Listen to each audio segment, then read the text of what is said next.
ಇಲ್ಲ ಇವ್ರೆ ನಾವು ಬಂದ್ಮೇಲೆ ಅದಕ್ಕೆ ನೋಟಿಸ್ ಕೊಟ್ಟಿದ್ದೀನಿ. ಮೊದಲು ನೋಟಿಸ್ ಕೊಟ್ಟಿದ್ದಾರೆ. ನಾನು ಬಂದ್ಮೇಲೆ 4 ನೋಟಿಸ್ ಕೊಟ್ಟಿದ್ದೀನಿ. ಒಂದು ಕೆಲಸ ಸ್ಲೋ ಇದೆ. ಕೆಲಸ ಸ್ಲೋ ಇರೋದ್ರಿಂದ ನಾವು ಮಾನ್ಯ ಆಡಳಿತಾಧಿಕಾರಿಗಳು, ಜಿಲ್ಲಾಧಿಕಾರಿಗಳ ನಿರ್ದೇಶನದಂತೆ ಅವ್ನಿಗೆ ಏನು ರಿಸ್ಕ್ ಅಂಡ್ ಕಾಸ್ಟ್ ಇದರಲ್ಲಿ ಉಳಿದಿರೋ ಕಾಮಗಾರಿ ಏನಾಯ್ತಲ್ಲ ಅದಕ್ಕೆ ಎಸ್ಟಿಮೇಟ್ ಮಾಡಿದ್ದಾರೆ. ಅದರಂತೆ ನಾವು ಟೆಂಡರ್ ಕರೆದ್ಬಿಟ್ಟು ಶೀಘ್ರದಲ್ಲೇ ಮುಗಿಸೋಕೆ ವ್ಯವಸ್ಥೆ ಮಾಡ್ತೀವಿ.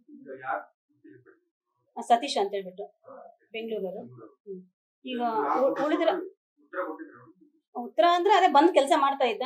ಕೆಲಸ ಸ್ಲೋ ಇರೋದ್ರಿಂದ ನಾವು ಮೊನ್ನೆ ಜಿಲ್ಲಾಧಿಕಾರಿಗಳು ನಿರ್ದೇಶನದಂತೆ ರಿಸ್ಕ್ ಅಂಡ್ ಕಾಸ್ಟ್ ಇದರಲ್ಲಿ ನಾವು ಅವನಿಗೆ ಮತ್ತೆ ರೀ ಟೆಂಡರ್ ಮಾಡಿಬಿಟ್ಟು ಉಳಿದಿರೋ ಕಾಮಗಾರಿ ಏನೈತೆ ಅದಕ್ಕೆ ಪ್ರೊಸೆಸ್ ಮಾಡ್ಕೊಂಡು ಹೊಸದಾಗಿ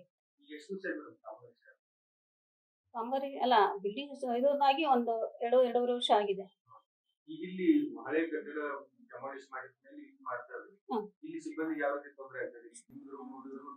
ತೊಂದ್ರೆ ಆಗ್ತಿದೆ ಅಂದ್ರೆ ಅನಿವಾರ್ಯ ಎಲ್ಲ ಮಾಡ್ಲೇಬೇಕು ನಾವು. ಮತ್ತೆ ಎಲ್ಲಿ ನಮ್ಗೆ ಬೇರೆ ಬಿಲ್ಡಿಂಗ್ ಇಲ್ಲ, ಹಂಗಾಗಿ ನಾವು ಈಗ ಅದನ್ನೆಲ್ಲ ಮತ್ತೆ ಹೊಸದಾಗಿನ ಟೆಂಡರ್ ಉಳಿದ್ರ ಕಾಮಗಾರಿ ಏನಿದೆ ಅಲ್ಲ ಆ ಕಾಮಗಾರಿಗೆ ಹೊಸ ಟೆಂಡರ್ ಕರೆದ್ಬಿಟ್ಟು ಶೀಘ್ರದಲ್ಲಿ ಮುಗಿಸೋಕೆ ವ್ಯವಸ್ಥೆ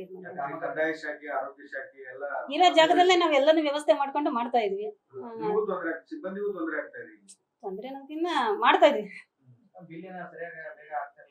ಇಲ್ಲ ಅದೇ ಬಿಲ್ಲಿಂದ ಏನ್ ಸಮಸ್ಯೆ ಇಲ್ಲ. ಬಿಲ್ ಅವಾಗ ಏನ್ ಅವ್ರದ್ದು ಮೊದ್ಲದ ಏನ್ ಆಗಿತ್ತಲ್ಲ ಅದಕ್ಕೆ ಸಂಬಂಧಪಟ್ಟಂತೆ ಬಿಲ್ ಆಗಿದೆ ಅವ್ರದ್ದು. ಉಳಿದ್ರದ್ ಏನಿದೆ ಅದನ್ನ ನಮ್ದು ಎಸ್ಟಿಮೇಟ್ ಮಾಡಿದಾರೆ ನಮ್ಮ ಇಂಜಿನಿಯರ್. ಅದರಂತೆ ನಾವು ಈಗ ಹೊಸದಾಗಿ ಎಸ್ಟಿಮೇಟ್ ಪ್ರಕಾರ ಟೆಂಡರ್ ಕರೆದ್ಬಿಟ್ಟು ಪ್ರೊಸೆಸ್ ಮಾಡ್ಕೊಂತೀವಿ. ಅನುದಾನದ ಸಮಸ್ಯೆ ಇಲ್ಲ. ಅವ್ರು ಕೆಲಸ ಮಾಡಿದ್ರೆ ನಾವು ಬಿಲ್ ಮಾಡ್ತಾ ಇದ್ವಿ ಅವರಿಗೆ. ಅವ್ರ ಕೆಲಸಕ್ಕೆ ಸಮಸ್ಯೆ ಆಗಿರೋದು ಅಲ್ಲಿ ಕಾಮಗಾರಿ ಸ್ಲೋ ಆಗಿರೋದು, ಸರಿ ಮಾಡದೇ ಇರೋದು. ಅನುದಾನದ ಸಮಸ್ಯೆ ಇಲ್ಲ. ಇಲ್ಲ ಟೆಂಡರ್ 15 days ಇರುತ್ತೆ. ಕರೆದ್ಬಿಟ್ಟು ಪ್ರೊಸೆಸ್ ಮಾಡ್ಕೊಂತೀವಿ. ಅವ್ರಿಗೆ ಫಿಕ್ಸ್ ಮಾಡ್ತೀವಿ. ಅದನ್ನ ನೋಡ್ಕೊಂಡ್ಬಿಟ್ಟು ಕಾಮಗಾರಿ ಎಷ್ಟಿರುತ್ತೆ ಏನಾದ್ರ ಮೇಲೆ ಡಿಪೆಂಡ್ ಆಗುತ್ತೆ. ಸ್ಥಳಗಳು ಸಂಬಂಧಪಟ್ಟಂತೆ ಬಿಲ್ ಮಾಡಿದೆ ನಮ್ಮ ಆಫೀಸಿಂದ. ಇಲ್ಲ ಸಾಧ್ಯ ಇಲ್ಲ. ಕೊಟ್ಟಿಲ್ಲ. ಎಲ್ಲೆಲ್ಲಿ ಗುಂಡಿ ಮುಚ್ಚಿದಕ್ಕೆ ಸಂಬಂಧಪಟ್ಟಂತೆ ಬಿಲ್ ಮಾಡಿರ್ತಾರೆ. ಇದು ಹರಿಹರದಲ್ಲಿ ಅಲ್ಲಲ್ಲಿ ಗುಂಡಿ ಬಿದ್ದಿದ್ದಲ್ಲ, ಎಷ್ಟು ವಾರ್ಡ್ಗಳಲ್ಲಿ ಎಲ್ಲೆಲ್ಲಿ ನೆಸೆಸಿಟಿ ಇದೆಯೋ ಅಲ್ಲೇ ಇದು ಮಾಡಿದ್ದಾರೆ. ನಮ್ಮ ಟೋಟಲ್ 31 ವಾರ್ಡ್ ಇರೋದು. ಏನು ಗುಂಡಿಗಳು ಮುಚ್ಚಿದೇನೋ ಅದ್ರಿಗೆ ಸಂಬಂಧಪಟ್ಟಂತೆ ಬಿಲ್ ಆಗಿದೆ ನಮ್ಮಲ್ಲಿ. ಟೋಟಲ್ 20 ಲಕ್ಷದ್ದು ಇದು ಮಾಡಿದ್ರು. ಮೊದ್ಲು ಟೆಂಡರ್ ಕರೆದಿದ್ದೆ ಅದು. ಆಮೇಲೆ ಇದು ವರ್ಕ್ ಆಗಿದೆ. ಇಲ್ಲ ಆ ತರದ್ದಿಲ್ಲ. ಎಲ್ಲೆಲ್ಲಿ ಗುಂಡಿ ಮುಚ್ಚಿದೋ ಅದಕ್ಕೆ ಸಂಬಂಧಪಟ್ಟಂತೆ ಮಾತ್ರ ಆಫೀಸಲ್ಲಿ ಕಚೇರಿಯಿಂದ ನಮ್ಮ ಇಂಜಿನಿಯರ್ಸ್ ಎಲ್ಲ ನೋಡಿಬಿಟ್ಟು ಅದನ್ನ ಬಿಲ್ ಇದು ಮಾಡಿದ್ದಾರೆ. ಅದರಂತೆನೇ ಆಗಿರೋದು. ಗುಂಡಿ ಮುಚ್ಚಿದ್ರಕ್ಕೆ ಸಂಬಂಧಪಟ್ಟಂತೆ ಯಾವುದೇ ಬಿಲ್ ಆಗಿಲ್ಲ ಕಚೇರಿಯಿಂದ.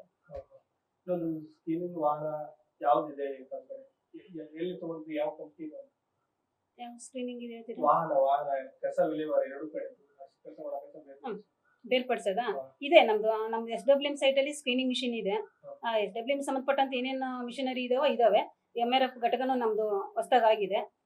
ಅಲ್ಲಿ ಸಮಸ್ಯೆ ಏನಿಲ್ಲ. ಅಲ್ಲಿ ಕೆಲಸ ಆಗ್ತಾ ಇದೆ. ಲೇಬರ್ದು ಸ್ವಲ್ಪ ಸಮಸ್ಯೆ ಇತ್ತು. ಈಗ ಅದನ್ನೆಲ್ಲ ನಾವು ಸರಿಪಡಿಸ್ಕೊಂಡ್ಬಿಟ್ಟು ಅದನ್ನ ಟೆಂಡರ್ ಕರೀತಾ ಇದ್ವಿ. ಮಾನ್ಯ ಜಿಲ್ಲಾಧಿಕಾರಿಗಳಿಂದ ಅದನ್ನ ಟೆಂಡರ್ ಎಲ್ಲ ಅಪ್ರೂವಲ್ ತಗೊಂಡ್ಬಿಟ್ಟು ಟೆಂಡರ್ದು ಅದು ರೆಡಿ ಆಗಿದೆ. ಟೆಂಡರ್ ಸ್ಕ್ರೀನಿಂಗ್ ಮಿಷಿನ್ ಒಂದಿದೆ. ಅಂದ್ರೆ 3 ಸ್ಟೆಪ್ ಇರುತ್ತೆ. ಅದು ಒಂದು ಮಿಷಿನ್ ಇದೆ ಸ್ಕ್ರೀನಿಂಗ್.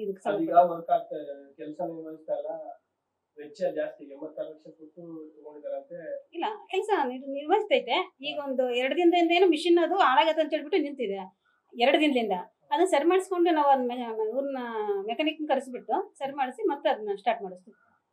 2 ದಿನದಿಂದ ನಿಂತಿದೆ. ಒಂದು ಮಿಷಿನ್ ಮಾತ್ರ ನಿಂತಿದೆ. ಅಂದ್ರೆ ಅದು ಒಂದು 3ಕ್ಕೂ ಲಿಂಕ್ ಇರುತ್ತೆ. ಒಂದು ನಿಂತಂದ್ರೆ ಇನ್ನೆರಡು ಕೆಲಸ ವರ್ಕ್ ಮಾಡಕ್ ಬರಲ್ಲ. ಹಂಗಾಗಿ ಅದನ್ನ ಸರಿ ಮಾಡಿಸ್ಬಿಟ್ಟು ನಾವು